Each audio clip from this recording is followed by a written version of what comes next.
Good morning dear students. आप सभी का प्लस टू अकाउंटेंसी की क्लास में स्वागत है। हम डिस्कस कर रहे थे चैप्टर अकाउंटिंग रेशो के बारे में, जिसे हम हिंदी में कहते हैं लेखांकन अनुपात। इस चैप्टर में हम डिस्कस कर रहे थे क्लासिफिकेशन ऑफ रेशोज़ के बारे में। इसमें हमने डिस्कस किया था on the basis of purpose ratio में बी क्लासिफाइड एज अंडर। उद्देश्य के आधार पर अनुपातों का वर्गीकरण निम्न प्रकार से किया जा सकता है। फर्स्ट है लिक्विडिटी रेशो, जिसे हम हिंदी में कहते हैं तरलता अनुपात। सेकंड है सॉल्वेंसी रेशो, जिसे हम हिंदी में कहते हैं शोधन क्षमता अनुपात। थर्ड है टर्नओवर और एक्टिविटी और परफॉर्मेंस रेशो, जिसे हम हिंदी में कहते हैं आवर्त या क्रियाशीलता या निष्पादन अनुपात। एंड फोर्थ नंबर पे है प्रॉफिटेबिलिटी रेशो, जिसे हम हिंदी में कहते हैं लाभप्रदता अनुपात। पिछले पार्ट्स में हमने liquidity ratio, solvency ratio, turnover और एक्टिविटी और परफॉर्मेंस रेशो के बारे में डिटेल में डिस्कस कर लिया था। आज के इस पार्ट में हम डिस्कस करेंगे प्रॉफिटेबिलिटी रेशो के बारे में, जिसे हम हिंदी में कहते हैं लाभप्रदता अनुपात। तो इसको समझते हैं हम एक डायग्राम से। तो डायग्राम में प्रॉफिटेबिलिटी रेशो, तो प्रॉफिटेबिलिटी रेशो सबसे पहले जो है based on cell, second number पे है based on investment and third number पे है based on earning on shares के ऊपर। तो सबसे पहले हम जानते हैं बेस्ड ऑन सेल पे कौन कौन सी रेशो हम कैलकुलेट करेंगे। तो इसमें सबसे पहले based on sale gross profit ratio, second number पे ऑपरेटिंग रेशो, थर्ड नंबर पे operating profit ratio and fourth number पे net profit ratio. And based on investment पे एक रेशो हम डिस्कस करेंगे जो है return on investment ratio. And based on earning on shares के ऊपर हम तीन रेशो डिस्कस करेंगे। फर्स्ट है अर्निंग पर शेयर, सेकंड है dividend per share and third है प्राइस अर्निंग रेशो। तो सबसे पहले हम डिस्कस करते हैं बेस्ड ऑन सेल। तो बेस्ड ऑन सेल के ऊपर सबसे पहले जो रेशो है वो है ग्रॉस प्रॉफिट रेशो, जिसे हम हिंदी में कहते हैं सकल लाभ अनुपात। तो सबसे पहले जानते हैं हम ये ग्रॉस प्रॉफिट रेशो क्या है। तो यह अनुपात सकल लाभ और शुद्ध बिक्री में संबंध बताता है। तो ये रिलेशन बताता है बिटवीन ग्रॉस प्रॉफिट और नेट सेल्स के ऊपर। अब हम जानते हैं कि इसको किस तरह से कैलकुलेट किया जाता है। तो it is calculated as under, इसकी गणना निम्न प्रकार से की जाती है। तो ग्रॉस प्रॉफिट रेशो सकल लाभ अनुपात बराबर है ग्रॉस प्रॉफिट बटा नेट सेल गुणा 100। तो इस तरीके से हम इसको निकालते हैं।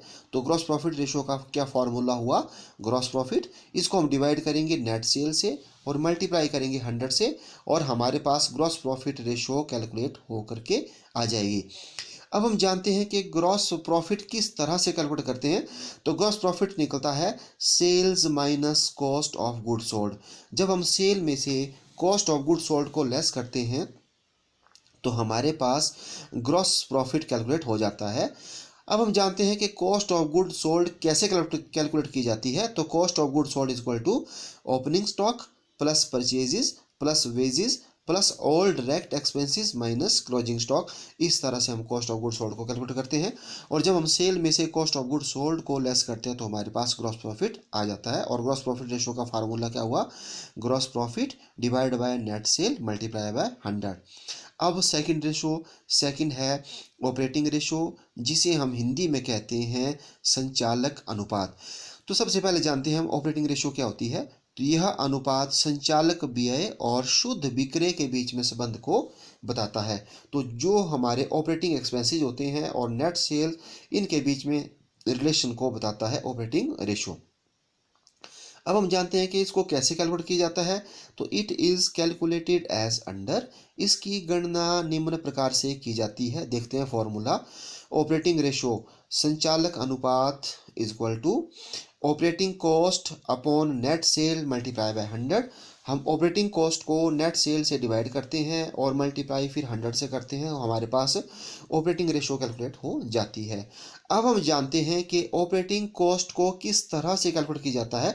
तो operating cost is equal to cost of good sold plus operating expenses. तो हम क्या करते हैं, जो कॉस्ट ऑफ गुड सोल्ड है उसमें हम ऑपरेटिंग एक्सपेंसेस को प्लस करते हैं और हमारे पास ऑपरेटिंग कॉस्ट कैलकुलेट हो जाती है। अब हम फिर से जानते हैं कि कॉस्ट ऑफ गुड सोल्ड को किस तरह से कैलकुलेट किया जाता है। तो opening stock plus purchases plus wages plus all direct expenses. तो डायरेक्ट एक्सपेंसेस होते हैं टिल फैक्ट्री तक के खर्चे, और इनमें से हम माइनस करेंगे क्लोजिंग स्टॉक, तो हमारे पास cost of good sold calculate हो जाएगा। और इसके साथ साथ अब हम जानते हैं ऑपरेटिंग एक्सपेंसेस के बारे में। तो ऑपरेटिंग एक्सपेंसेस में office and administrative expenses, selling and distribution expenses, और इसके साथ साथ फाइनेंस एक्सपेंसेस ये आते हैं। और जब हम कॉस्ट ऑफ गुड सोल्ड में ऑपरेटिंग एक्सपेंसेस को ऐड कर देते हैं तो हमारे पास आ जाती है ऑपरेटिंग कॉस्ट। तो ऑपरेटिंग कॉस्ट ऐसे खर्चे जो बिजनेस में हो रहे हैं, ठीक है, उनको हम बोलते हैं ऑपरेटिंग कॉस्ट। तो जब हमने ऑपरेटिंग रेशो निकालना है तो ऑपरेटिंग रेशो का फॉर्मूला है ऑपरेटिंग कॉस्ट बटा नेट सेल्स मल्टीप्लाई बाय 100, और इस तरह से ऑपरेटिंग रेशो कैलकुलेट हो जाता है। अब हम जानते हैं थर्ड नंबर पे। तो थर्ड नंबर पे हम जो है डिस्कस कर रहे हैं बेस्ड ऑन सेल। तो थर्ड नंबर पे आ गया ऑपरेटिंग प्रॉफिट रेशो। इसको हम हिंदी में बोलते हैं संचालक लाभ अनुपात। तो सबसे पहले हम जानते हैं ऑपरेटिंग प्रॉफिट रेशो के बारे में। तो यह अनुपात संचालक लाभ और शुद्ध विक्रय के बीच संबंध बताता है। तो किस किस के बीच में ये रिलेशन बताता है, एक ऑपरेटिंग प्रॉफिट और दूसरा नेट सेल्स के बीच में रिलेशन को बताता है। तो ऑपरेटिंग प्रॉफिट क्या होते हैं, ऑपरेटिंग प्रॉफिट होते हैं जो प्रॉफिट आपको बिजनेस से हो रहे होते हैं, इनको बोलते हैं हम ऑपरेटिंग प्रॉफिट।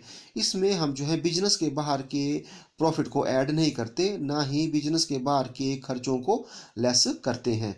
तो जो प्रॉफिट बिजनेस के ही होते हैं उनको बोलते हैं ऑपरेटिंग प्रॉफिट। अब हम जानते हैं कि ऑपरेटिंग प्रॉफिट रेशो किस तरह से कैलकुलेट की जाती है। तो it is calculated as under, इसकी गणना निम्न प्रकार से की जाती है। ऑपरेटिंग प्रॉफिट रेशो संचालक लाभ अनुपात इज इक्वल टू, फॉर्मूला है operating profit divide by net cell और मल्टीप्लाई हम करेंगे 100 से, और हमारे पास ऑपरेटिंग प्रॉफिट रेशो कैलकुलेट हो जाएगी। अब हम जानते हैं कि ऑपरेटिंग प्रॉफिट किस तरह से कैलकुलेट किए जाते हैं। तो operating profit is equal to sales minus operating cost. तो आपको हमने पहले बताया कि ऑपरेटिंग कॉस्ट किस तरह से कैलकुलेट होती है। तो ऑपरेटिंग कॉस्ट कैलकुलेट होती है cost of good sold plus operating expenses. और ऑपरेटिंग कॉस्ट क्या होती है, जो आपको बिजनेस में जो खर्चे हैं जो आपके बिजनेस में ही हुए हैं उनको बोलते हैं ऑपरेटिंग कॉस्ट। तो जब हम सेल्स में से ऑपरेटिंग कॉस्ट को लेस करेंगे तो हमारे पास क्या आ जाएगा, ऑपरेटिंग प्रॉफिट। और फिर हम जो है ऑपरेटिंग प्रॉफिट रेशो कैलकुलेट कर सकते हैं।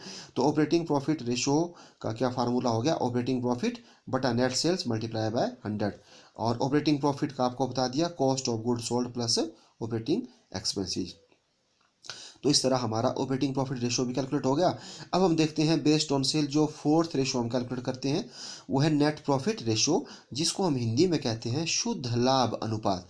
तो सबसे पहले हम जानते हैं नेट प्रॉफिट रेशो के बारे में। तो यह अनुपात शुद्ध लाभ और शुद्ध विक्रय में संबंध को बताता है। तो ये नेट प्रॉफिट और नेट सेल्स में रिलेशन को बताता है। अब हम जानते हैं कि किस तरह से नेट प्रॉफिट रेशो कैलकुलेट की जाती है।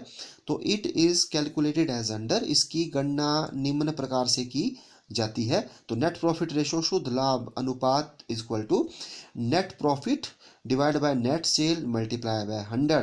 तो हम क्या करते हैं, जो नेट प्रॉफिट है उसको हम डिवाइड करते हैं नेट सेल से और मल्टीप्लाई करते हैं 100 से, और इस तरह हमारे पास नेट प्रॉफिट रेशो कैलकुलेट हो जाती है। अब हम जानते हैं कि नेट प्रॉफिट किस तरह से कैलकुलेट किए जाते हैं। तो net profit is equal to operating profit. तो ऑपरेटिंग प्रॉफिट होते हैं जो हमारे को प्रॉफिट बिजनेस से हो रहे होते हैं। तो इसके बारे में आपको मैंने ऊपर बता दिया है कि किस तरह से ऑपरेटिंग प्रॉफिट को कैलकुलेट किया जाता है। तो operating profit is equal to sales minus operating cost. फिर ऑपरेटिंग प्रॉफिट में हम क्या करते हैं, जो नॉन ऑपरेटिंग इनकम है। तो नॉन ऑपरेटिंग इनकम होती है ऐसी इनकम जो हमारे को बिजनेस से नहीं, बिजनेस के बाहर से प्राप्त हुई है। इसमें हम interest received, dividend received, commission received इत्यादि हम इसमें लेते हैं। जो बिजनेस की इनकम नहीं है, आउटसाइड द बिजनेस है, उनको हम ऑपरेटिंग प्रॉफिट में ऐड कर देंगे। और ऐसे खर्चे जो बिजनेस के बाहर हुए हैं जिनको हम नॉन ऑपरेटिंग एक्सपेंसेस कहते हैं, ठीक है, उनको हम क्या कर देंगे, लेस, और हमारे पास नेट प्रॉफिट क्या हो जाएंगे, कैलकुलेट हो जाएंगे। फिर हम नेट प्रॉफिट रेशो कैलकुलेट कर सकते हैं। तो net profit ratio is equal to net profit divide by net sale multiply by 100। तो ये हमने जान लिया profitability ratio based on sale. अब हम जानते हैं profitability ratio based on investment. तो इन्वेस्टमेंट के आधार पर एक रेशो कैलकुलेट की जाती है और वो है रिटर्न ऑन इन्वेस्टमेंट, और इसको हिंदी में बोलते हैं विनियोग पर प्रत्याय। तो सबसे पहले हम जानते हैं कि रिटर्न ऑन इन्वेस्टमेंट ये क्या है। तो यह ब्याज व कर पूर्व लाभ, profit before interest and tax और विनियोजित पूंजी के बीच संबंध स्थापित करता है। तो किस किस के बीच में ये करता है? Profit before interest and tax और जो कैपिटल एम्प्लॉयड है, जितनी पूंजी लगी हुई है, उनके बीच में रिलेशन को ये प्रकट करता है। अब हम जानते हैं कि रिटर्न ऑन इन्वेस्टमेंट रेशो किस तरह से कैलकुलेट की जाती है। तो it is calculated as under, इसकी गणना निम्न प्रकार से की जाती है। रिटर्न ऑन इन्वेस्टमेंट विनियोग पर प्रत्याय is equal to profit before interest tax and dividend divide by capital employed multiply by 100।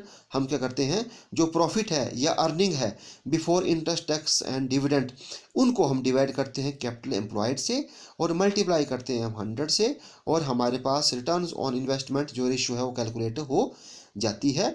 तो प्रॉफिट हम कौन से लेंगे? हम वो प्रॉफिट लेंगे उन प्रॉफिट में से ना हमने अभी इंटरेस्ट दिया है, ना टैक्स दिया है, ना प्रेफरेंस शेयर होल्डर को डिविडेंड दिया है, और उन प्रॉफिट को डिवाइड करेंगे हम कैपिटल एम्प्लॉयड से। अब हम जानते हैं कि जो कैपिटल एम्प्लॉयड है या जिसको हम विनियोजित पूंजी बोलते हैं, इसको हम किस तरीके से कैलकुलेट कर सकते हैं, तो ये इंपॉर्टेंट है। तो कैपिटल एम्प्लॉयड, तो इसको हम कैलकुलेट करने का फर्स्ट मेथड जानते हैं, तो वो है हमारी लायबिलिटी साइड अप्रोच। हम लायबिलिटी साइड से चलेंगे। तो लायबिलिटी साइड में कैसे हम कैलकुलेट कर सकते हैं? तो हम इसमें लेते हैं इक्विटी शेयर कैपिटल और प्लस कर देते हैं preference share capital plus reserve and surplus plus long term liabilities minus fictitious assets, और इसमें आती हैं such as preliminary expenses, discount on issue of shares etcetera. इसके साथ साथ आपके एडवर्टाइजमेंट एक्सपेंसेस आते हैं, रिसर्च एक्सपेंसेस भी, ये इन्हीं के ही उदाहरण हैं जिनको हम मिसलेनियस एक्सपेंडिचर्स भी बोलते हैं। और इसके साथ साथ हम माइनस कर देंगे non operating assets like investment made outside the business, अर्थात ऐसी इन्वेस्टमेंट जो हमने बिजनेस में नहीं, बिजनेस के बाहर की हुई है, तो उनको भी हम लेस कर देंगे और हमारे पास कैपिटल एम्प्लॉयड कैलकुलेट हो जाएगा। तो ये था हमारा लायबिलिटी साइड अप्रोच से। अब हम कैपिटल एम्प्लॉयड को एसेट साइड से भी कैलकुलेट कर सकते हैं। तो उसको किस तरीके से निकालते हैं, तो देखते हैं सेकंड मेथड जो है एसेट साइड अप्रोच से। तो हम क्या करेंगे, फिक्स्ड एसेट्स आफ्टर डेप्रिसिएशन, जितनी भी हमारी फिक्स्ड एसेट्स हैं उनको हम ले लेंगे और उनमें हम प्लस कर देंगे करंट एसेट्स और माइनस कर देंगे हम करंट लायबिलिटीज़, तब भी हमारे पास कैपिटल एम्प्लॉयड कैलकुलेट हो जाएगा। और अगर हम चाहे लायबिलिटी साइड अप्रोच को लें चाहे एसेट साइड को लें, और हमारा जो कैपिटल एम्प्लॉयड क्या आएगा, सेम आएगा। और सेकंड मेथड में हम इस तरीके से भी लिख सकते हैं, fixed assets plus net working capital. तो नेट वर्किंग कैपिटल क्या होती है, जब हम करंट एसेट्स में से करंट लायबिलिटीज़ को लेस करते हैं तो हमारे पास नेट वर्किंग कैपिटल आ जाएगी। तो जब हम फिक्स्ड एसेट्स में नेट वर्किंग कैपिटल को ऐड करेंगे तब भी हमारे पास कैपिटल एम्प्लॉयड आ जाएगा। तो एक आपको इसके साथ साथ मैं और बताता हूँ, ग्रॉस वर्किंग कैपिटल। तो ग्रॉस वर्किंग कैपिटल क्या होती है, the total of current assets is known as gross working capital. तो जब हम जो चालू संपत्तियां हैं उनका योग करते हैं तो उनके योग को हम बोलते हैं ग्रॉस वर्किंग कैपिटल, और नेट क्या हुई, current assets minus current liabilities. तो इस तरह से हम जो हैं returns on investment ratio calculate कर सकते हैं। अब हम देखते हैं प्रॉफिटेबिलिटी रेशो का थर्ड जो है based on earning on shares के ऊपर। तो इसमें 3 रेशो कैलकुलेट की जाती है जो हमने पहले डायग्राम में पढ़ी। तो फर्स्ट है इसमें अर्निंग पर शेयर, जिसको हम हिंदी में बोलते हैं प्रति अंश आय। तो सबसे पहले हम जानते हैं कि अर्निंग पर शेयर ये क्या है। तो यह सामान्य अंशधारियों के लिए उपलब्ध लाभ को सामान्य अंशों की संख्या से भाग देकर व्यक्त की जाता है। तो इसमें क्या करेंगे हम, जो इनकम जो प्रॉफिट किसको होते हैं, जो इक्विटी शेयर होल्डर को होते हैं, जब हम उनको नंबर ऑफ शेयर से डिवाइड करेंगे तो हमारे पास अर्निंग पर शेयर कैलकुलेट हो जाता है। अब हम देखते हैं कि इसको किस तरह से फॉर्मूले से कैलकुलेट किया जाता है। तो it is calculated as under, इसकी गणना निम्न प्रकार से की जाती है। तो अर्निंग पर शेयर प्रति अंश आय is equal to net profit after interest tax and preference dividend divide by number of equity shares. तो हम क्या करते हैं, जो हमारे पास प्रॉफिट होते हैं earning before interest and tax, जिनको हम EBIT या PBIT भी बोलते हैं, सबसे पहले उनमें से लेस किया जाता है इंटरेस्ट। तो डिवेंचर होल्डर का या बैंक से हमने लिया है उनका इंटरेस्ट पेड किया जाएगा। इंटरेस्ट पेड होने के बाद जो हमारे पास आ जाती है उस इनकम में से जो गवर्नमेंट है उसको टैक्स दी जाता है, और टैक्स होने के बाद जो हमारे पास इनकम आती है फिर प्रेफरेंस शेयर होल्डर्स को डिविडेंड दी जाते हैं, और इसके बाद हमारे पास बचता है नेट प्रॉफिट आफ्टर, जो इनकम है उसको हम बोलते हैं net profit after interest tax and preference dividend. तो जितना ये इनकम है ये इसको हम ऐसा बोल सकते हैं balance available to equity share holder. तो ये बैलेंस होता है अवेलेबल इक्विटी शेयर होल्डर के लिए, और हम इसको डिवाइड करते हैं नंबर ऑफ इक्विटी शेयर से, और हमारे पास अर्निंग पर शेयर कैलकुलेट हो जाता है। तो इस तरीके से हम इसको जो है कैलकुलेट कर सकते हैं। अब सेकंड देखते हैं हम, सेकंड रेशो है डिविडेंड पर शेयर, जिसको हम हिंदी में बोलते हैं प्रति अंश लाभांश। तो सबसे पहले इसको समझते हैं हम। तो लाभ में से कर तथा पूर्व अधिकारांशों के लाभांश को घटाने के बाद जो राशि बचती है वह समता अंशधारियों में लाभांश के रूप में बांट दिया जाता है। अर्थात सबसे पहले हम प्रॉफिट में से लेस करते हैं इंटरेस्ट, इंटरेस्ट के बाद हम सरकार को टैक्स देते हैं, और टैक्स देने के बाद जो हमारे पास इनकम बचती है उस इनकम में से हम प्रेफरेंस शेयर होल्डर को डिविडेंड देते हैं, और उसको देने के बाद जो हमारे पास इनकम बची उस इनकम में से जो हम इक्विटी शेयर होल्डर में डिविडेंड के रूप में बांट देते हैं वो लेते हैं। तो कई बार हम ऐसा करते हैं रिजर्व भी रखते हैं, जो हमारे पास बैलेंस जो बचा उसमें से हमने कुछ रिजर्व रख लिया, और फिर जो हमने बांट दिया वो इनकम हम लेंगे, और उस इनकम को हम जो है डिवाइड करेंगे जो इक्विटी शेयर होल्डर से हैं, और हमारे पास क्या कैलकुलेट हो जाएगा डिविडेंड पर शेयर। अब हम जानते हैं कि किस तरीके से डिविडेंड पर शेयर कैलकुलेट होता है। तो it is calculated as under, इसकी गणना निम्न प्रकार से की जाती है। तो dividend per share equal to, या इसको हिंदी में बोलते हैं प्रति अंश लाभांश, बराबर है dividend paid to equity share holder बटा नंबर ऑफ इक्विटी शेयर। तो आपको मैं फिर से बता देना चाहता हूँ कि जो हमारे पास प्रॉफिट होता है सबसे पहले हम इंटरेस्ट देते हैं, इंटरेस्ट देने के बाद हम सरकार को जो इनकम होती है उसमें से टैक्स देते हैं, और टैक्स देने के बाद हम जो है प्रेफरेंस शेयर होल्डर को डिविडेंड देते हैं।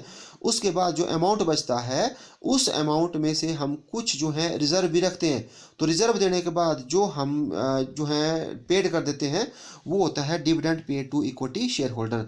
तो जितना भी हमने डिविडेंड पेड किया इक्विटी शेयर होल्डर को, और हम जब नंबर ऑफ इक्विटी शेयर से डिवाइड करेंगे तो हमारे पास डिविडेंड पर शेयर कैलकुलेट हो जाता है।